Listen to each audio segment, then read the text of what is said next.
사도행전 4장 6절부터 12절 말씀 우리 찾으셨으면 우리 합독하도록 하겠습니다. 대제사장 안나스와 가야바와 요한과 알렉산더와 및 대제사장의 문중이 다 참여하여 사도들을 가운데 세우고 묻되 너희가 무슨 권세와 누구의 이름으로 이 일을 행하였느냐. 이에 베드로가 성령이 충만하여 이르되 백성들의 관리들과 장로들아, 만일 병자에 행한 착한 일에 대하여 이 사람이 어떻게 구원을 받았냐고 오늘 우리에게 질문한다면 너희와 모든 이스라엘 백성들은 알라. 너희가 십자가에 못 박고 하나님이 죽은 자 가운데서 살리신 나사렛 예수 그리스도의 이름으로 이 사람이 건강하게 되어 너희 앞에 섰느니라. 이 예수는 너희 건축자들의 버린 돌로서 집 모퉁이의 머릿돌이 되었느니라. 다른 이로서는 구원을 받을 수 없나니 천하 사람 중에 구원을 받을 만한 다른 이름을 우리에게 주신 일이 없음이라 하였더라. 아멘. 네, 우리 이번 주일 예주평강교회는 신생교회로서 처음으로 전도 대상자이거나 기신자이지만 오랫동안 신앙생활을 멈춘 상태의 가족이거나 혹은 타교에 출석하고 있지만은 실제로는 헌신된 그런 신자가 아니라 대형교회에 주일에만 참석하고 다른 평일에는 전혀 신앙생활과 무관한 그런 삶을 사는 그런 이들을 대상으로 해서 초청하여 왔습니다. 특별히 가족들이 많았고요. 어쨌든 가족 구원을 시작할 수 있는 기회가 되는 것에 대해서 또 감사하는 시간이었습니다. 아마도 유튜브를 보시는 분들 중에 이미 이런 행사를 한다는 것을 제가 여러 번 광고했고 또 기도했기 때문에 함께 기도해 주신 분이 있다고 생각합니다. 정말 함께 기도해 주셔서 개척교회지만은 그런 큰 집회를 할 수 있도록, 우리 규모가 작기 때문에 적은 사람이 와도 엄청난 큰 규모가 됩니다. 어쨌든 그런 잔치를 베풀었는데 이렇게 손님이 없어서 초라해지지 않도록 하나님 역사해 주신 것, 또 같이 기도해 주신 것 진심으로 감사를 드립니다. 그리고 다시 한번 하나님께 정말 감사하는 것은 우리 하나님이 신실하신 하나님이시라는 것입니다. 저는 이번 행사에 많은 노력과 비용을 지출했는데 하나님께서도 그 이상을 보답해 주시고 보상해 주신 것에 대해서 감사드립니다. 어쨌든 아무런 걱정 없이 진행하게 된 것에 대해서 우리 하나님께 다시 한번 영광을 올려드립니다. 초청되어 온 수는 객관적으로는 엄청난 수는 아닙니다. 그렇지만 저희 교회의 규모상 감당할 수 있는 최대치가 왔습니다. 그러니까 우리 교인 수에 비례해서 100%가 왔다면 엄청난 수가 아니겠어요? 예를 들면 100명의 교회면 100명이 온 것이고 10,000명의 교회면 10,000명이 온 것인데 우리 규모는 작으니까 작은 규모에 대비해서 100%가 왔다는 건 정말 하나님 앞에 놀라운 은혜가 아닐 수 없습니다. 물론 그들이 즉각적으로 어떤 변화되고 새로운 삶을 살게 되는 그런 그런 기회가 즉각적으로 오진 않겠지만은 어쨌든 이번 한 번의 발걸음이 저들의 인생에서 처음 있었던 일이 혹은 아주 오랫동안 끊었다가 다시 교회 발걸음하는 시작이 되었기 때문에 그 다음번에는 얼마나 더 그런 발걸음하는 것이 쉬워지겠습니까? 우리 다 처음이 어렵다 그러잖아요. 그런데 이제 한 번 했기 때문에 저들에게 이제 두 번, 세 번 혹은 다른 교회라도 초청되고 연결되면 그러다가 신앙생활이 시작될 수 있다고 생각합니다. 저는 개인적으로 하나님께서 다양한 은사를 주셨는데 특별히 저에게는 손기술을 많이 주셨어요. 그래서 제가 손으로 하는 건 많은 일들을 좀 잘하는 편인데 전문가는 아니지만은 기술을 쌓지 않은 상태에서 쉽게 습득하는 그런 은사가 있습니다. 특별히 저는 요리를 좀 잘하는 그런 은사가 있는데 정성껏 제가 며칠 동안 준비해서 식사를 대접했고 또 다른 우리 성도들과 함께 봉사했을 때 다들 맛있게 먹고 돌아가서 너무 기분이 좋고요. 또 남은 음식은 여러분들에게 이렇게 나누는데 다들 맛있다고 해주니까 더 감사했습니다. 또 저희가 준비한 수건과 또 떡 그리고 다른 것들 이렇게 같이 나누는데 모두 다 이렇게 고마운 좋다고 이렇게 말해주셔서 잘 마쳤다고 생각합니다. 어쨌든 유튜브를 통해서 우리 같이 시청해 주시는 분들께도 진심으로 감사의 말씀을 전합니다. 우리 이제 지난주 토요일까지 사도신경 2강 중에 지금 우리는 그 외아들 우리 주 예수 그리스도를 믿사오니 이렇게 고백하는 부분에 대해서 배우고 있습니다. 특별히 이 그 외아들 우리 주 예수 그리스도를 구분해 본다면 네 개로 구분해 볼 수 있는데요. 그 외아들 우리 주 예수 그리스도 이렇게 네 개로 나눠 볼 수 있습니다. 그래서 지난 주간은 특별히 세 번째 해당하는 예수님의 칭호에 대해서 일주일 정도 살펴보았습니다. 예수님의 이름은 구원자, 구원하는 자 그런 의미가 있죠. 예수님이 과연 어떻게 구원하시는지 또 그가 주시는 구원은 어떤 것인지를 바탕으로 하고 있는 것이 예수라는 이름에 담겨진 의미입니다. 우리는 예수님을 구원자라고 부를 때 거기에는 특별히 두 가지 의미를 가진다고 말씀을 드렸어요. 첫 번째는 이 구원자는 오직 유일하게 예수님뿐이라는 이 배타성을 말한다는 것입니다. 그리고 두 번째는 예수님은 그의 구원을 이루시는 데 있어 완전한 구원자라는 의미가 담겨 있다고 말씀드렸습니다. 그러니까 우리가 평소에 예수님의 이름을 부를 때 주는 나의 구원자라고 말할 때 반드시 이 두 가지 의미가 있음을 우리는 생각해야 한다는 것입니다. 다른 수많은 방법이 있는데 그 중에 하나를 선택하는 것이 아니라는 겁니다. 그러니까 다른 방법은 없었고 오직 유일하게 하나님 아버지께서 우리에게 자신에게 나올 수 있는 길을 단 하나만 제시하셨는데 바로 그 길은 자기 아들을 통한 길이었다는 것입니다. 왜냐하면 저의 설교에서 여러 번 반복했지만 그분은 하나님 아버지께서는 우리에게 가장 최고의 그리고 최선의 방법으로만 자신에게 나아올 수 있는 우리가 나아오기를 원하셨기 때문입니다. 그래서 하나님께서도 생각하시기에 손색이 없으면서 자신이 자랑할 만한 그런 방식 그러니까 하나님 아버지께서도 한번 여러분 생각해 보십시오. 그가 하나님이시잖아요. 그가 이 세상을 창조하셨고 모든 것을 창조하기 전에 계획하셨고 이 세상에 어떤 과정을 거치며 어떻게 종결될 것인지도 그가 다 그의 계획 안에 있습니다. 그리고는 세상을 조성하셨어요. 그리고 지금도 운행하도록 하시는 운행자로서 그는 모든 것을 할 수 있는 전능자이십니다. 그리고 그는 모르는 것이 없는 전지하신 분이십니다. 그리고 그는 어디서나 계실 수 있는 무소불위하신 하나님이십니다. 그런데 바로 그런 하나님께서 이렇게 우리에게 말씀하시는 거예요. 예, 나도 이 이상의 것은 너희에게 줄 수 없구나. 이건 내가 생각하기에 최고의 그리고 최선의 방법이란다. 이것이 내가 너에게 표현할 수 있는 최고의 사랑법이야. 이렇게 우리에게 말씀하시면서 주신 것이 무엇이냐면 바로 자신보다 소중한 그의 하나뿐인 아들을 그와 함께 영원히 했었고 그가 사랑하는 극진한 이 아끼던 아들이었던 예수 그리스도를 아낌없이 바로 우리 죄를 대신할 자로 보내주셨다는 사실입니다. 여러분 한번 이 사실을 곰곰이 묵상해 보세요.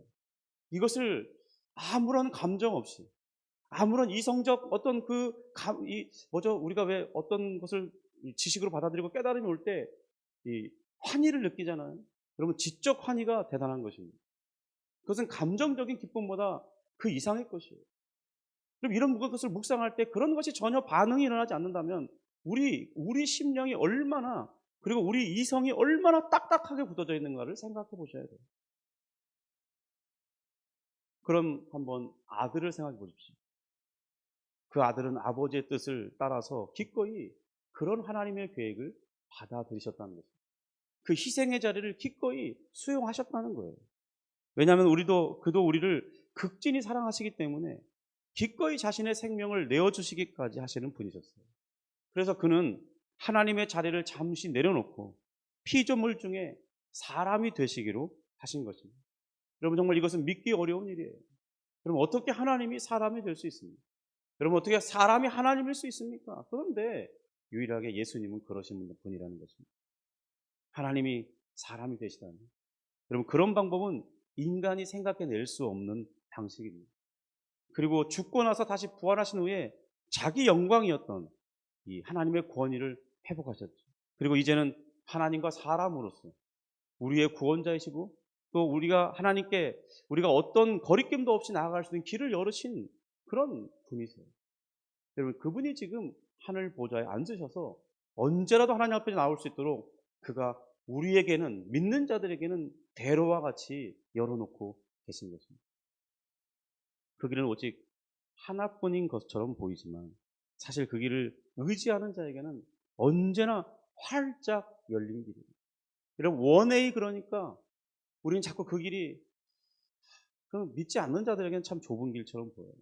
여러분 그런데 믿는 자에게는 언제나 크게 열린 담대히 나아갈 수 있는 정말 확실한 길입니다. 그 길의 바닥은 사랑의 견고함이 있어요. 흔들리지 않는 신뢰와 신실함으로 구성되어 있었어요. 그래서 그 길을 걸을 때는 기뻐하면서 어떤 염려와 불안함도 없이 걸어갈 수 있는 평안의 길인 것입니다.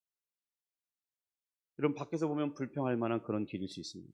왜냐하면 독선적이고 배타적인 요소가 있습니다. 그러나 그 길을 선택한 사람에게는 그렇지 않습니다. 배타적이라는 것은 과연 누가 우리의 처지에서 구원해낼 수 있는가?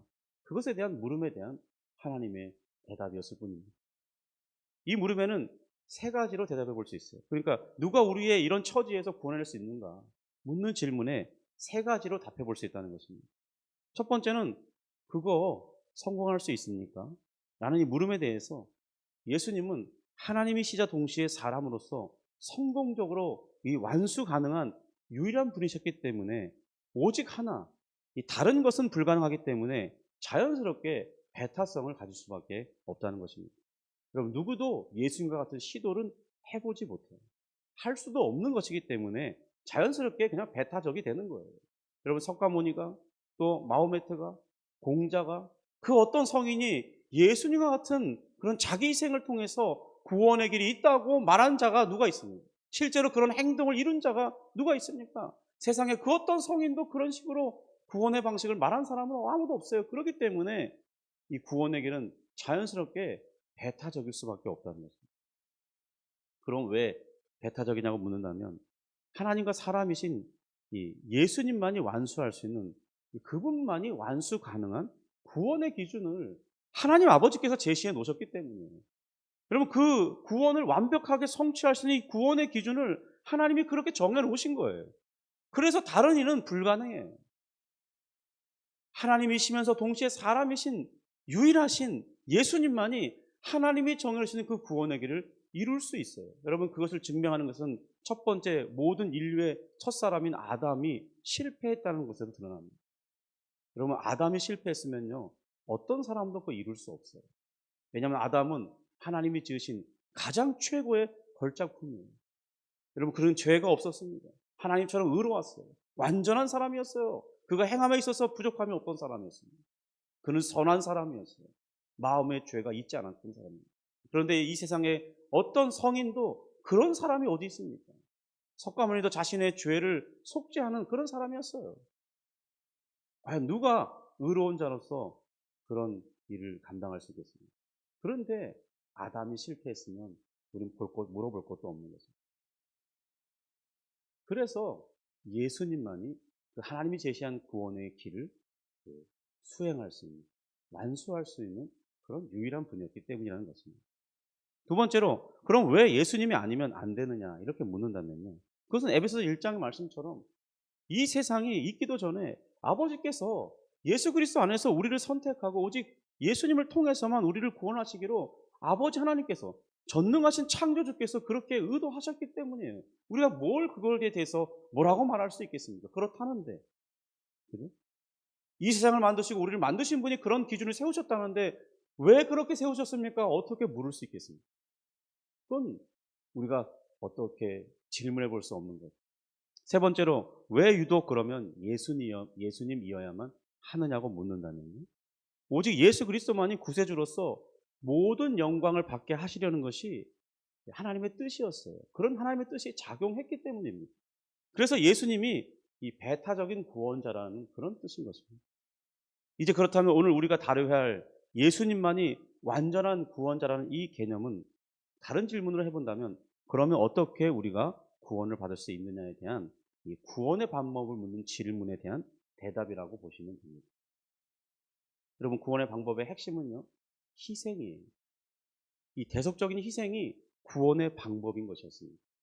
그러니까 대속적인 희생을 이루시는 이 예수님이 다른 어떤 이 외부적인 도움도 받지 않으시고 예수님 홀로 그 일을 완수하신다는 의미에서 예수님은 우리의 완전한 구원자가 되신다고 말씀하는 것입니다. 그 대속적 희생은 누구도 거기에 협력하거나 참여할 수 없어요. 그것을 보조해드릴 수 없습니다. 그러니까 누군가 옆에서 그 일을 걸어가는데 수발할 수 없다는 거예요. 0.01%의 공로도 기여할 수 없다는 것입니다. 그래서 정말 참혹하게 외로운, 그러니까 12명의 제자들이 다 떠나보낸, 일시적으로라도 떠나보내고 그 길을 홀로 걸어가신 이유가 거기에 있습니다. 우리는 자꾸 우리의 구원을 얻는데 뭔가 좀 보태야 되지 않을까, 그런 생각을 합니다. 여러분 생각해 보세요. 염치가 없잖아요. 뭘 좀 좋은 걸 받았으면 우리도 감사의 답례를 좀 해야 되지 않아요? 여러분, 누가 여러분에게 한 500만 원짜리 혹은 아니면 1000만 원짜리 어떤 선물을 줬다고 생각하겠어요? 그럼 여러분 가만히 있을 수 있습니까? 너무 감사하잖아요. 아니면 1년 내내 생각해 보니까 그분이 너무 나에게 잘해줬어요. 예를 들면 100번 이상 밥을 사줬습니다. 여러분, 그럼 여러분은 최소한 한 번쯤, 비싼 음식은 아니더라도 어디 가서 좀 맛있는 김치찌개라도 한번 정말 마음을 담아서 제가요 정말 이번엔 꼭 식사 대접하겠는데 비싼 거 못 사드리지만 진짜 맛있는 집 압니다. 한번 소개해 드릴 테니까 한번 같이 가서 꼭 한번 저의 마음을 좀 받아주세요. 이렇게 좀 해보고 싶지 않습니까? 이것이 우리 마음 속에 있는 어떤 자연적인 반응이라는 거죠. 그러니까 우리는 예수님의 은혜를 받을 때 뭔가 그런 생각이 자꾸 들어요. 염치가 없다. 뭘 자꾸 해야만 된다. 그런 생각을 합니다. 설명대로 예수님이 정말 그런 놀라운 희생을 하셨는데, 그렇다면 우리가 뭐라도 한 가지 해야 할 것이라는 생각을 자연스럽게 하게 된다는 거예요. 여러분, 그런데 하나님이요, 그걸 제일 싫어하세요. 하여튼 그러는 사람 너는 구원을 못 받을 자격이 없다, 이렇게 말씀하세요. 여러분, 구원을 받는 일에서는요 자기 공로를 내세워서는 안 돼요. 하나님은 그걸 제일 싫어하세요. 왜냐하면 그 영광을 조금이라도 뺏어가는 걸 하나님은 제일 싫어하시는 분이에요. 자신이 다 만드시고 그냥 선물로 주는 것을, 그냥 이걸 제일 좋아해요. 넙죽 받는 거예요. 아니, 주저주저 하지도 않는 거예요. 야, 이 선물 받을래? 그럼 예를 들면 우리가 그것이 다이아몬드 10캐럿짜리라고 생각해보세요. 가치가 한 수억 원입니다. 여러분, 그거 넙죽 받을 수 있습니까? 그죠? 제가 받을 자격이, 이렇게 하는 게 자연스럽겠죠. 그런데 하나님은요 그런 태도 싫어하세요. 거절하는 거 안 좋아하십니다. 그냥 염치가, 제가 그런 스타일이거든요. 제가 목회사에 갈 때 담임 목사님이 선물 좀 이거 왔다고, 이거 좀 가질 사람, 그러면요 다른 사람 다 저는 눈치 안 봅니다. 저요! 무조건 손 들어 보니까 저요! 저 주세요! 그러면 그게 제 거가 됩니다. 그런데 담임 목사님이 그걸 좋아하더라고요. 뭘 좀 별거 아니어도, 사실 좀 주기 그렇지만 별거 아니어도 이렇게, 야, 내가 이런 거 좀 갖고 왔는데 좀 받을래? 그러면은 주저주저 하면 싫어해요. 그런데 싼 거든 비싼 거든 무조건 저요! 저 주세요! 저 필요합니다! 이러면 목사님이 엄청 좋아하더라고요. 여러분, 하나님이 딱 그러시다는 거예요. 하나님이 선물로 주실 것을 의도했어요.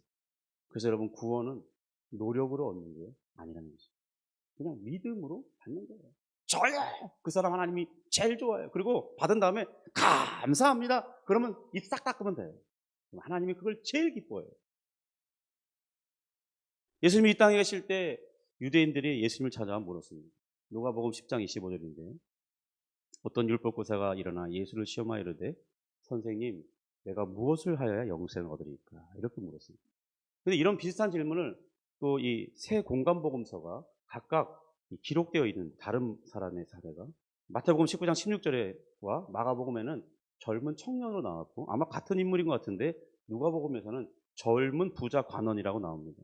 마태복음 19장 16절입니다. 어떤 사람이 주께 와서 이르되, 선생님이요, 내가 무슨 선한 일을 하여야 영생을 얻으리까? 이렇게 묻습니다. 그러니까 유대인들의 개념에는 벌써 무엇을 해야 영생을 얻는지, 그 무엇을 해야 된다는 생각이 아주 깊이 뿌리 박혀 있던 사람이라는 것을 알게 되는데, 여러분, 우리 마음속에도 그런 것들이 있지 않습니까? 여기서 들어도 하지만 사람의 기본적인 이 구원에 대한 개념은 자기 구원을 위해서 무엇인가 스스로 해야만 된다는 그런 이 자기 행위에 대한 것이라고 생각해요. 우리가 제일 이 복음에서 잘못된 적용, 이 속담이 뭐냐면, 하늘은 스스로 돕는 자를 돕는다, 그 말이에요. 여러분, 구원은 그런 게 아닙니다. 스스로 돕는 자를 돕는 것, 하나님 그것을 제일 싫어하세요. 자신을 위해서, 구원을 위해서라면 그냥 넙죽 받는, 하나님이 준비한 것을 그냥 아멘 그러고 받는 그 사람, 하나님이 제일 기뻐하십니다. 그러나 성경이 제시된 이 하나님의 방법을 보면 자기 행위로 무엇인가를 받고자 하는 그 생각, 제일 잘못된 생각이라는 것이 드러납니다. 그러니까 사실 우리가 무엇을 해야 됩니까? 라고 묻는다면요. 사실 그 질문은 근본적으로 누가 우리를 위해서 하나님 앞에서 이 대속적인 희생을 해야 됩니까? 라는 질문이라는 것이에요. 그러므로 우리가 구원받기 위해서 가장 시급한 것은 바로 누가 우리를 위해서 완전하고 대속적인 완벽한 이 대속적 희생을 해줄 것인가? 바로 그를 찾고 발견하는 것이 구원이라는 것입니다. 성도 여러분, 그래서 우리는 사람들에게 예수 그리스도를 전해야 되고 소개시켜 줘야 돼요. 예수님을 찾고 발견하는 것이 그 사람의 구원의 문제를 해결하는 처음이고 마지막이기 때문입니다. 왜냐하면 예수님을 발견하는 것이 곧 자기 구원을 발견하는 것이기 때문에 그렇습니다. 그런 점에서 우리는 얼마나 복된 사람입니까? 여러분, 이미 우리는 어떤 식으로든 다 예수님을 발견했잖아요. 그리고 믿고 있잖아요. 믿어지죠.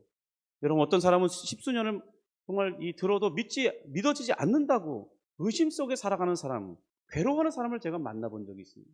그러면 제가 그분을 진지하게 상담했습니다. 그런데 안 된다는 거예요. 지금도 노력 중이랍니다. 믿어보고 싶다는 건데 안 믿어진다는 거예요. 여러분, 들었을 때 그게 납득이 되고 당연히 믿을 내용이지. 야, 뭐 그걸 뭐 믿는 게 어려워? 여러분, 이렇게 쉽게 아무 생각 없이 받아들이는 거, 그거 정말 아무나에게 허락된 게 아닙니다. 여러분, 누군가의 그것은 너무나 괴로운 일이에요. 십수년 동안 노력했는데 안 되는 일이에요. 여러분, 저는 그분의 이야기를 들으면서 마음속으로 두 가지를 생각했습니다. 한편은 그분이 너무나 안타까웠어요. 저렇게 열심히 잘 믿어지지 않는다. 헌신도 많이 하시고 헌금도 잘 하시는 분인 걸 제가 알았어요. 인격적으로도 크게 나쁘지 않았어요. 그러니까 더 안타까운 거예요. 왜 믿음만은 안 주시는 거예요? 왜 그 사람은 못 믿는 건가요? 너무 마음이 아팠습니다. 그런 반면에 한 가지 생각은, 그런 저를 생각해 볼 때 얼마나 다행인가. 정말 안도의 한숨을 크게 내셨습니다. 나는 왜 이렇게 쉽게 믿어지는가.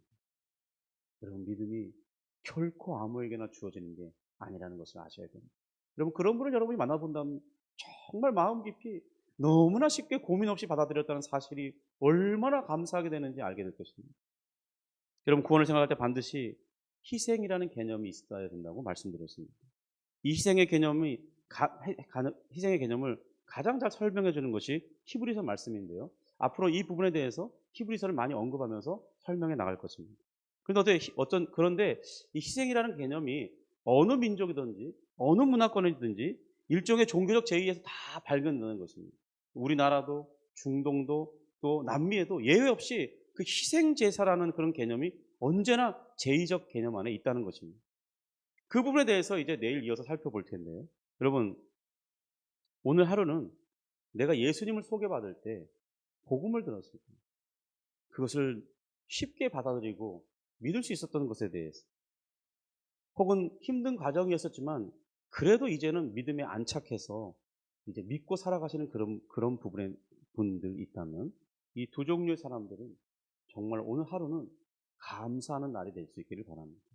여러분, 아마도 그런 감사의 시간을 가질 때 하나님께서 진정으로 기뻐하시고요, 그것을 자기 영광으로 삼으실 것입니다. 여러분, 꼭 무엇을 하지 않아도 됩니다. 우선은 감사함의 마음을 가지고 잠시라도 기도 속에서 하나님 감사해요. 고맙습니다. 제게 믿음을 선물로 주신 것 정말 고맙습니다. 여러분, 그게 진짜 중요한 고백의 기도예요. 여러분, 부모가 되었을 때요, 제가 부모가 되어 보니까 제일 좋은 게 뭔지 아세요? 여러분, 자녀가 부모에게 감사를 표할 때 제일 기분이 좋습니다. 더 해주고 싶어집니다. 그냥 Thank you, Father. Thank you, Mom. 그럼 돼요. 그리고 그냥 웃으면서 가버려도 그게 제일 기분이 좋아요. 그리고 주신 것에 대해서 진정으로 감격하고 좋아하면 그걸로 부모는 끝이에요. 여러분, 어떤 유튜브 영상에서 제가 한번 본 게 있습니다. 미국 10대 자녀들이 이렇게 모여 있었어요. 성탄절인데 선물 상자에 첫째에게 이제 한 13, 14살 되는, 아마 한 15살쯤 되는 소녀였던 것 같아요. 선물 상자를 열어보니까 거기에 아이폰 최신이 들어있는 거예요. 그 아이가 막 눈물로 막 감격하면서 기뻐해서 어쩔 줄 모르면서 부모에게 부모를 보면 감사하다고 그래요. 한 10살쯤 되는 둘째가 이제 가방을 이제 선물상을 열었어요. 근데 고작 한 $10 남을 때는 그냥 예쁜 곰인형 하나가 들었어요. 네. 비교가 되지 않습니까? 저거 우리나라 돈으로 한 150만 원 되는 건데 자기는 겨우 10 예? 욕 나오잖아요. 그러니까 막 애가 막 얼굴이 인상이 바뀌면서 막 울먹울먹거리면서 막 실망을 금쳐서 막 아빠를 쳐다보면서 레이저를 막 일반 보트 레이저를 막 쏘려고 하는 그 순간에 갑자기 어디선가 예쁜 새끼 강아지를 안겨다 주는 거예요. 그러니까 이 10살짜리 소녀가 막 소리를 지르면서 울면서 깨어나면서 막 너무 좋아서 막 일어서서 벌벌 뛰는 그런 영상을 본 적이 있는데, 그러면서 그 아이가 연신 땡큐 땡큐 그러는 거예요. 여러분, 우리가 하나님께 보이는 반응이 그거면 족하다는 것이죠. 우리 하나님 아버지께서는 우리에게 무엇을 더 바라시는 분이 아니에요. 여러분, 그에게 뭐가 부족하신 분입니까? 그는 모든 것을 가질 수 있고 없앴다가도 있게 할 수도 있고 더 있게 할 수도 있는 분입니다. 그럼 문제는 근데 우리가 감사에 너무나 인색한 인생을 산다는 것입니다.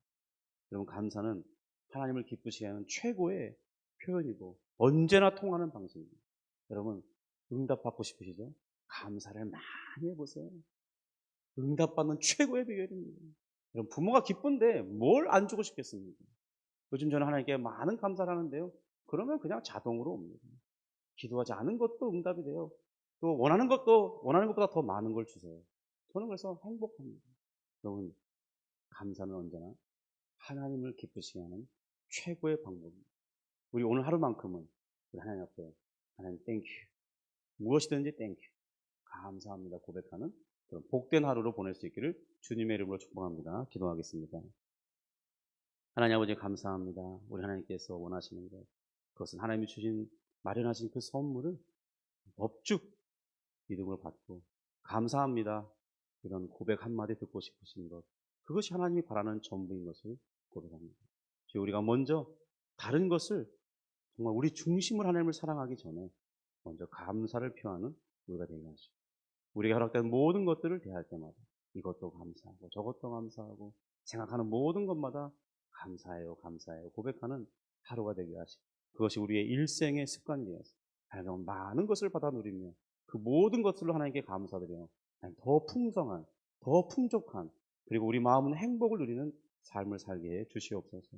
주님 또한 우리도 하나님을 사랑하는 사람이 되어서 우리가 무엇을 할 때는 구원을 받기 위해서 하는 것이 아니라 주신 것이 너무 감사해서 나도 무엇인가 하나님을 사랑하고 싶은 그 마음에 행하는 모든 것들이 되게 하여 주셔서 더욱더 하나님을 기쁘시게 하는 우리 일생이 되도록 역사해 주옵소서. 주님, 오늘 우리가 근심되고 걱정할 만한 일들도 있겠으나 주님, 그런 일들로만 빠져 살지 말게 하시고 순간순간 그래도 하나님께 감사할 일을 찾아낼 수 있는 그런 마음을 허락해 주시고, 그래서 정말 오늘 하루는 내 인생에서 가장 아름다운 날이 될 수 있도록 역사해 주옵소서. 기도의 능력을 더하시고 기도의 은혜를 더하여 주옵소서. 짧은 시간 기도하겠지만 하나님 그 짧은 기도 속에 하나님에 대한 진실한 사랑의 고백과 감사의 고백이 풍성하고 차고 넘치도록 하여 주시니 하늘 보좌에 계신 우리 예수 그리스도와 교제하며 나를 사랑하시는 아버지 하나님께 무엇인지 말하는 복된 시간 되게 하여 주옵소서. 주의 성령으로 도우시고 충만하게 하여 주옵소서. 예수님의 이름으로 기도합니다. 아멘.